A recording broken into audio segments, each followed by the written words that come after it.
வணக்கம். நான் சுபவீரபாண்டியன். உலக புகழ்பெற்ற சிறுகதை ஒன்று. 2 மீன்களை பற்றியது. ஒரு பெரிய மீன் சின்ன மீனை தின்ன முயல்கிறது. அந்த சின்ன மீன் கேட்கிறது, நான் உனக்கு என்ன கெடுதல் செய்தேன்? ஏன் என்னை கொல்ல பார்க்கிறாய்? பெரிய மீன் சொல்கிறது, நீ எனக்கு எந்த கெடுதலும் செய்யவில்லை. ஆனாலும் எனக்கு உணவு வேண்டுமே, என்ன செய்வது? அதற்கு அதற்கு 2 வழிகள்தான்.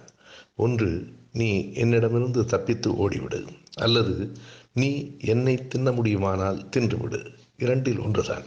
2க்கும் இடையில் நின்று தத்துவம் பேசுவதில் எந்த பயனும் இல்லை என்கிறது அந்த பெரிய மீன்.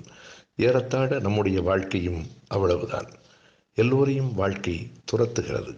நமக்கு 2 வழிகள்தான் இருக்கின்றன. ஒன்று ஓடுவது, அல்லது எதிர்த்து போராடுவது.